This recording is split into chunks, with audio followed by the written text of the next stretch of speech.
ಹೇಳಿದ್ರು. ಈ ಗ್ಯಾರಂಟಿಗಳನ್ನ ಜಾರಿ ಮಾಡೋಕ್ಕಾಗಲ್ಲ ಅಂತ ಹೇಳಿ ಮಾಡಿದ್ರೆ ರಾಜ್ಯ ಆರ್ಥಿಕವಾಗಿ ದಿವಾಳಿ ಆಗ್ಬಿಡ್ತದೆ. ಆಮೇಲೆ ಎರಡನೇ ಸಾರಿ ಏನ್ ಹೇಳಿದ್ರು ಅಂತಂದ್ರೆ ಅಭಿವೃದ್ಧಿ ಕೆಲಸಗಳೆಲ್ಲ ನಿಂತು ಹೋಯ್ತವೆ, ಟ್ರೆಜರಿ ಖಾಲಿ ಆಗ್ಬಿಡ್ತದೆ ಅಂತ ಹೇಳಿದ್ರು. ಮೂರನೇ ಸಾರಿ ಏನ್ ಹೇಳ್ತಾರೆ ಅಂತಂದ್ರೆ ಇವು ಪಾರ್ಲಿಮೆಂಟ್ ಚುನಾವಣೆವರೆಗೂ ಮಾತ್ರ ನಡೀತವೆ, ಆಮೇಲೆ ನಿಂತು ಹೋಗ್ತವೆ. ನೀವೆಲ್ಲ 24-25 ಬಜೆಟ್ ನೋಡಿದ್ದು. 24-25 ಬಜೆಟ್ ನಲ್ಲಿ ಸುಮಾರು ಒಂದು ವರ್ಷಕ್ಕೆ 56,000 ಕೋಟಿ ರೂಪಾಯಿ ಖರ್ಚಾಗಬಹುದು ಅಂತ ಅಂದಾಜು ಮಾಡಿದ್ದೀವಿ. ಈಗಾಗಲೇ ಬಜೆಟ್ ನಲ್ಲಿ 52,009 ಕೋಟಿ ರೂಪಾಯಿಗಳನ್ನು ಇಟ್ಟಿದ್ದೀವಿ. ಆಮೇಲೆ ಅಭಿವೃದ್ಧಿ ಕೆಲಸಗಳಿಗೆ 68,000 ಕೋಟಿ ರೂಪಾಯಿಗಳನ್ನು ಇಟ್ಟಿದ್ದೀವಿ. ಒಟ್ಟಾರೆ ಗ್ಯಾರಂಟಿ ಯೋಜನೆಗಳಿಗೆ ಮತ್ತು ಅಭಿವೃದ್ಧಿ ಯೋಜನೆಗಳಿಗೆ 2024-25 ಬಜೆಟ್ನಲ್ಲಿ 1,20,000 ಕೋಟಿ ರೂಪಾಯಿ. ಎಲ್ಲೂ ಕೂಡ ಕ್ಯಾಪಿಟಲ್ ಎಕ್ಸ್ಪೆಂಡಿಚರ್ಗೆ ಕಡಿಮೆ ಆಗದ ರೀತಿ ನೋಡ್ಕೊಂಡಿದ್ದೀವಿ. ಯಾಕಂದ್ರೆ ಕರ್ನಾಟಕದ ಅಭಿವೃದ್ಧಿ ಆಗಬೇಕು, ಅಭಿವೃದ್ಧಿ ಕೆಲಸಗಳಾಗಬೇಕು ಅಂತೇಳಿ ಕ್ಯಾಪಿಟಲ್ ಎಕ್ಸ್ಪೆಂಡಿಚರು 23-24, 22-23 ಅದಕ್ಕಿಂತ ಹೆಚ್ಚು ಹಣವನ್ನು ನಾವು 24-25 ಬಜೆಟ್ನಲ್ಲಿ ಘೋಷಣೆ ಮಾಡಿದ್ದೀವಿ. ನಮ್ಮ ಬಜೆಟ್ ಗಾತ್ರ 3,71,000 ಕೋಟಿ. 3,71,000 ಕೋಟಿ. ಬಸವರಾಜ ಬೊಮ್ಮಾಯಿ ಮಂಡಿಸಿದಂತಹ ಬಜೆಟ್ 22 ಆಮೇಲೆ 23-24 ಮಂಡಿಸಿದಂತ ಬಜೆಟ್ 3,09,000 ಕೋಟಿ. ನಾವು ಮಂಡಿಸಿರ್ತಕ್ಕಂಥದ್ದು 3,71,000 ಕೋಟಿ. ಅದರಿಂದ ಈ ಬಿಜೆಪಿಯವರು ಮಾಡ್ತಾ ಇರ್ತಕ್ಕಂಥ ಆರೋಪಗಳು ಎಲ್ಲವೂ ಕೂಡ ಸುಳ್ಳು ಆರೋಪಗಳು. ಜನರನ್ನ ತಪ್ಪುದಾರಿಗಳಿಲಿಕ್ಕೆ, ನಮ್ಮ ಮೇಲೆ ವಿಶ್ವಾಸ ಕಡಿಮೆ ಆಗಲಿ ಅಂತ ಹೇಳಲಿಕ್ಕೆ ಈ ಗ್ಯಾರಂಟಿಗಳನ್ನ ಒಂದ್ಸಾರಿ ಹೇಳಿದ್ರು ಜಾರಿ ಮಾಡಕ್ ಸಾಧ್ಯನೇ ಇಲ್ಲ, ಇನ್ನೊಂದು ಸಾರಿ ಹೇಳಿದ್ರು ಖಜಾನೆ ಖಾಲಿ ಆಗ್ಬಿಡ್ತದೆ, ಅಭಿವೃದ್ಧಿ ಕೆಲಸಗಳೆಲ್ಲ ನಿಂತೋಯ್ತವೆ. ಮೂರನೇ ಸಾರಿ ಹೇಳಿದ್ರು ಚುನಾವಣೆಯವರೆಗೆ ಮಾತ್ರ ಮಾಡ್ತಾರೆ, ಚುನಾವಣೆ ಆಗ. ನಾವು ಈ ಗ್ಯಾರಂಟಿ ಯೋಜನೆಗಳು ನಿರಂತರ.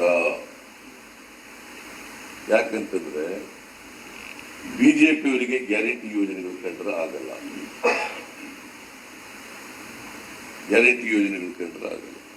ಅವು ಏನಾದ್ರು ಮಾಡಿ ನಿಲ್ಲಿಸಬೇಕು ಅಂತಕ್ಕಂಥದ್ದು ಅವರ ಹುನ್ನಾರ. ಯಾಕಂತಂದ್ರೆ ಬಿಜೆಪಿಯವರು ಬಡವರು, ರೈತರು, ಮಹಿಳೆಯರು, ಕಾರ್ಮಿಕರು, ದಲಿತರು ಇವರೆಲ್ಲರ ವಿರೋಧಿಗಳು. ಯಾವತ್ತೂ ಕೂಡ ಅವರು ಸಾಮಾಜಿಕ ನ್ಯಾಯ ಮಾತಾಡ್ತಾ ಇದ್ದಾರೆ. ಅದಕ್ಕೆ ನರೇಂದ್ರ ಮೋದಿಯವರು ಇವೆಲ್ಲ ಗ್ಯಾರಂಟಿಗಳು ಜಾರಿಯಾದ ಮೇಲೆ ಅವರು ಮತ್ತೆ ಕೋಮುವಾದದ ಮಾತುಗಳನ್ನು ಆಡಲಿಕ್ಕೆ ಪ್ರಾರಂಭ ಮಾಡಿದರು. ಈ ದೇಶದ ಒಬ್ಬ ಪ್ರಧಾನಮಂತ್ರಿಯಾಗಿ ಬಜರಂಗ ದಳದ ಕಾರ್ಯಕರ್ತರ ರೀತಿ ಮಾತಾಡ್ತಾ ಇದ್ದಾರೆ. ಯಾಕಂತಂದ್ರೆ ಅವರು ಹತಾಶರಾಗಿದ್ದಾರೆ.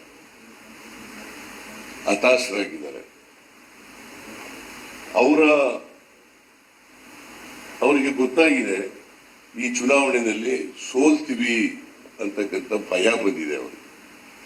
ಅದಕ್ಕೋಸ್ಕರ ನರೇಂದ್ರ ಮೋದಿ ಅವರು ಇವತ್ತು ನೀವು ನೋಡಿರ್ಬೇಕು ಪತ್ರಿಕೆಗಳಲ್ಲಿ, ಸಂವಿಧಾನನೇ ನಮಗೆ ಧರ್ಮ ಗ್ರಂಥ ಅಂತ ಹೇಳಿದ್ದಾರೆ. ಸಂವಿಧಾನನೇ ನಮಗೆ ಧರ್ಮ ಗ್ರಂಥ.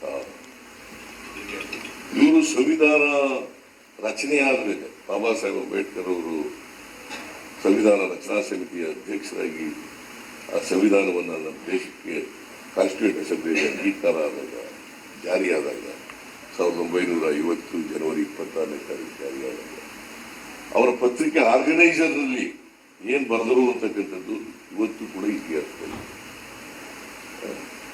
ಇತಿಹಾಸದಲ್ಲಿ. ಅದಾದ್ಮೇಲೆ ಸಾವರ್ಕರ್ ಏನ್ ಹೇಳಿದ್ರು, ಗುರೂಜಿ ಏನ್ ಹೇಳಿದ್ರು, ಇವೆಲ್ಲವೂ ಕೂಡ ಇತಿಹಾಸದಲ್ಲಿ ದಾಖಲಾಗಿದ್ದಾರೆ. ಆಮೇಲೆ ಇವರ ಲೀಡರ್ಗಳು ಸಂವಿಧಾನದ ಬಗ್ಗೆ ಏನೇನು ಮಾತಾಡಿದ್ದಾರೆ, ಸಂವಿಧಾನ ಬದಲಾವಣೆ ಆಗ್ಬೇಕು, ಬದಲಾವಣೆ ಮಾಡ್ತೀವಿ ಅಂತೆಲ್ಲ ಹೇಳಿದ್ದಾರೆ. ನಾವು ಅಧಿಕಾರಕ್ಕೆ ಬಂದಿರೋದೇ ಸಂವಿಧಾನ ಬದಲಾವಣೆ ಮಾಡಬೇಕು. ನಮಗೆ 4 ಸ್ಥಾನಗಳನ್ನು ಕೊಟ್ಟರೆ ನಾವು ಸಂವಿಧಾನನ ಬದಲಾವಣೆ ಮಾಡಿಬಿಡ್ತೀವಿ ಅಂತ. ಮೋಹನ್ ಭಾಗವತ್ RSS ಸ್ವಲ್ಪ ತಾಳ್ಮೆಯಿಂದ ಇರಿ, ಸಂವಿಧಾನ ಬದಲಾವಣೆ ಮಾಡ್ತೀವಿ ಅಂತ RSS ಬೈಠಕ್ನಲ್ಲಿ ಹೇಳಿದ್ದಾರೆ. ಸೊ ಇವರು ಆಂತರಿಕವಾಗಿರ್ತಕ್ಕಂಥದ್ದು ಬೇರೆ, ಬಹಿರಂಗವಾಗಿ ಹೇಳ್ತಕ್ಕಂಥದ್ದು ಇನ್ನೊಂದು. ಇವರಿಗೆ ಯಾವತ್ತೂ ಕೂಡ ಸಂವಿಧಾನದ ಬಗ್ಗೆ ಗೌರವ ಇಲ್ಲ. ಈ ಚುನಾವಣೆ ಇದೆಯಲ್ಲ, ಇದು 2ನೇ ಸ್ವಾತಂತ್ರ್ಯ ಅಂತ ಕರಿಬಹುದು, 2ನೇ ಸ್ವಾತಂತ್ರ್ಯ ಹೋರಾಟ ಅಂತ ಕರಿಬಹುದು. 2ನೇ ಸ್ವಾತಂತ್ರ್ಯದ ಹೋರಾಟ. ಯಾಕಂತಂದ್ರೆ ನಮ್ಮ ಸಂವಿಧಾನ, ಬಾಬಾ ಸಾಹೇಬ್ ಅಂಬೇಡ್ಕರ್ ಅವರು ಕೊಟ್ಟಿರ್ತಕ್ಕಂಥ ಸಂವಿಧಾನ ಎಲ್ರಿಗೂ ಸಮಾನ ಅವಕಾಶಗಳನ್ನು ಕೊಡ್ತೇವೆ, ಸಮಾನತೆಯ ಸಮಾಜವನ್ನು ನಿರ್ಮಾಣ ಮಾಡ್ತೇವೆ, ಈ ದೇಶದಲ್ಲಿ ಸರ್ವರಿಗೂ ಸಮಪಾಲು ಸಮಬಾಳು ಆಗಬೇಕು ಅಂತಕ್ಕಂಥದ್ದನ್ನ ಬಹಳ ಸ್ಪಷ್ಟವಾಗಿ ಹೇಳ್ತದೆ. ಮತ್ತೆ ದೇಶದಲ್ಲಿ ನಮ್ಮ ಸಾಮಾಜಿಕ ವ್ಯವಸ್ಥೆ ಹೇಗಿರ್ಬೇಕು ಅಂತಂದ್ರೆ ಸರ್ವ ಜನಾಂಗದ ಶಾಂತಿಯ ತೋಟ ಆಗಬೇಕು ಅಂತಕ್ಕಂಥದ್ದನ್ನ ಹೇಳ್ತಾರೆ. ಸೊ ಇದಕ್ಕೆ ವಿರುದ್ಧವಾಗಿರ್ತಕ್ಕಂಥವ್ರು ಭಾರತೀಯ ಜನತಾ ಪಕ್ಷದವರು. ನಾವು ಅಂಬೇಡ್ಕರ್ ಅವರು ಹೇಳದಂತೆ ಈ ದೇಶಕ್ಕೆ ಬರೀ ರಾಜಕೀಯ ಸ್ವಾತಂತ್ರ್ಯ ಬಂದಿರೋದು ಸಾರ್ಥಕ ಆಗಲ್ಲ, ರಾಜಕೀಯ ಸ್ವಾತಂತ್ರ್ಯ ಬಂದರೆ ಸಾರ್ಥಕ ಆಗಲ್ಲ. ಅದ್ರ ಜೊತೆಗೆ ಎಲ್ಲರಿಗೂ ಕೂಡ, ದಲಿತರಿಗೆ, ಹಿಂದುಳಿದವರಿಗೆ, ಅಲ್ಪಸಂಖ್ಯಾತರಿಗೆ, ಯಾರ್ಯಾರು ಅವಕಾಶಗಳಿಂದ ವಂಚಿತರಾಗಿರ್ತಕ್ಕಂಥ ಜನ ಇದ್ದಾರೆ, ಆ ಜನರಿಗೆ ಎಲ್ಲರಿಗೂ ಕೂಡ ಆರ್ಥಿಕ ಸಾಮಾಜಿಕ ಸ್ವಾತಂತ್ರ್ಯ ಸಿಕ್ಕಿದಾಗ ಮಾತ್ರ ರಾಜಕೀಯ ಸ್ವಾತಂತ್ರ್ಯ ಸಾರ್ಥಕ ಆಗ್ತದೆ. ಅದರಲ್ಲಿ ನಂಬಿಕೆ ಇಟ್ಕೊಂಡಿರ್ತಕ್ಕಂಥವ್ರು ಕಾಂಗ್ರೆಸ್ನವರು. ಅದಕ್ಕೋಸ್ಕರ ಎಲ್ಲ ಅವಕಾಶಗಳಿಂದ ವಂಚಿತರಾಗಿರ್ತಕ್ಕಂಥ ಜನರಿಗೆ ಸಾಮಾಜಿಕ ಆರ್ಥಿಕ ಸ್ವಾತಂತ್ರ್ಯವನ್ನ, ಆ ಶಕ್ತಿಯನ್ನ, ಸಬಲತೆಯನ್ನ ಕೊಡ್ತಕ್ಕಂಥ ಪ್ರಯತ್ನವನ್ನು ನಾವು ಮಾಡ್ತಾ ಇದ್ದೀವಿ.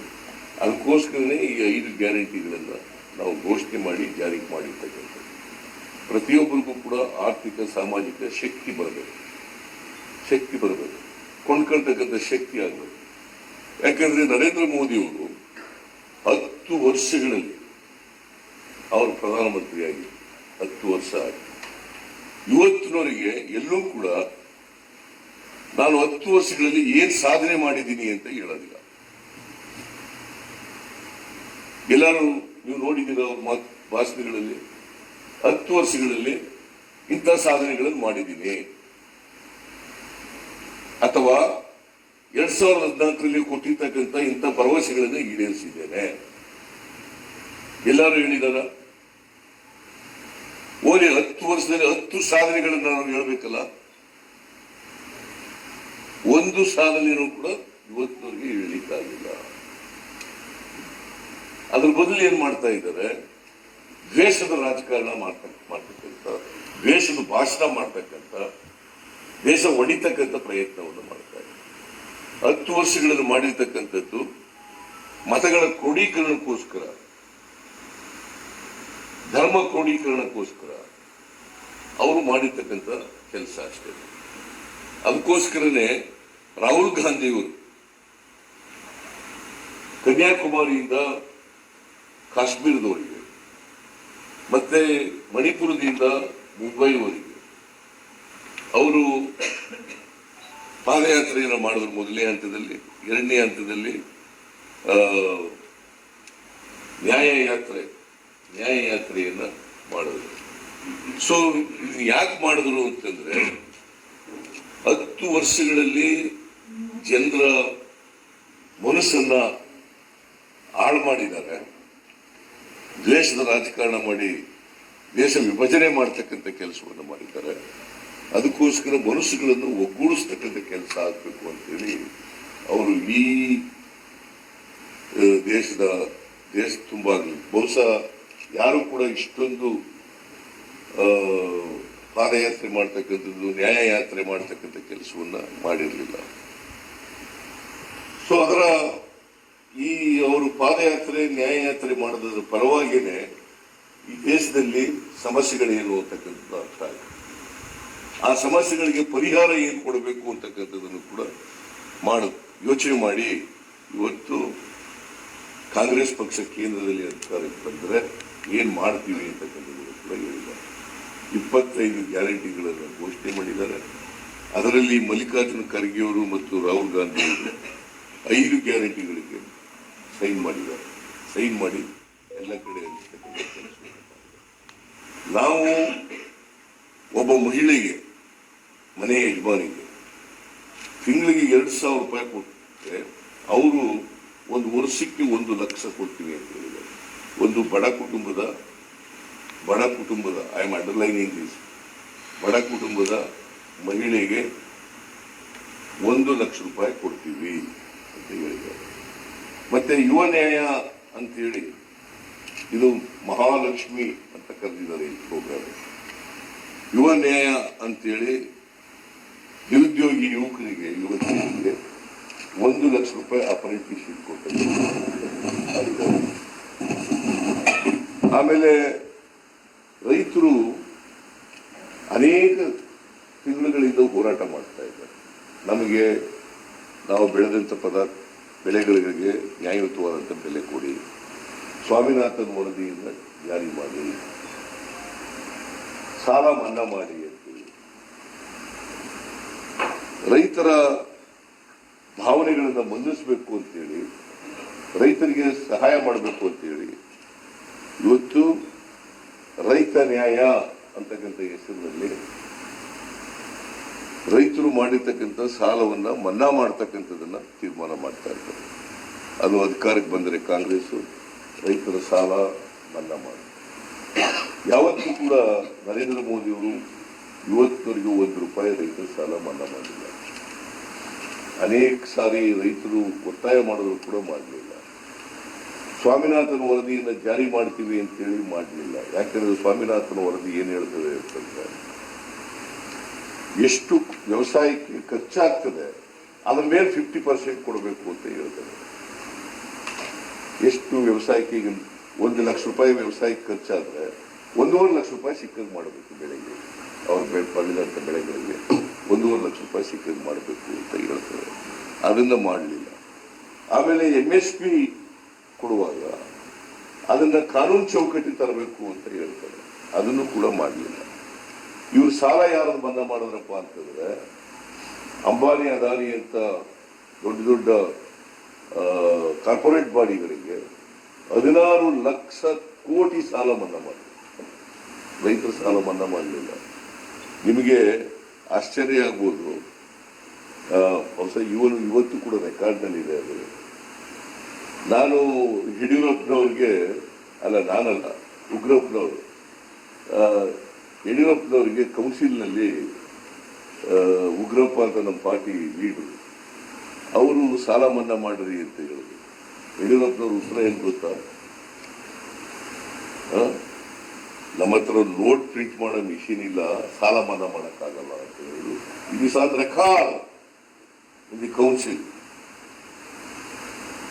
So this is the mentality of the Bharatiya Janata party.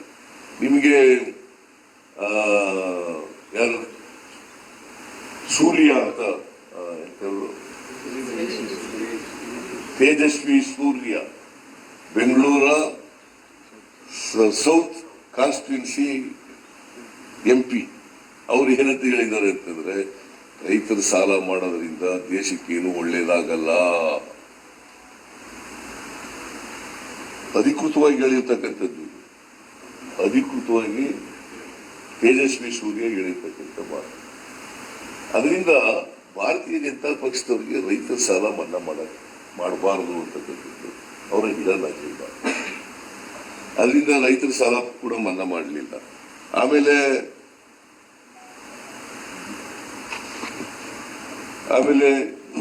ಜಾತಿ ಗಣತಿ ಮಾಡ್ತೀವಿ ಅಂತ ಹೇಳ್ತಾರೆ.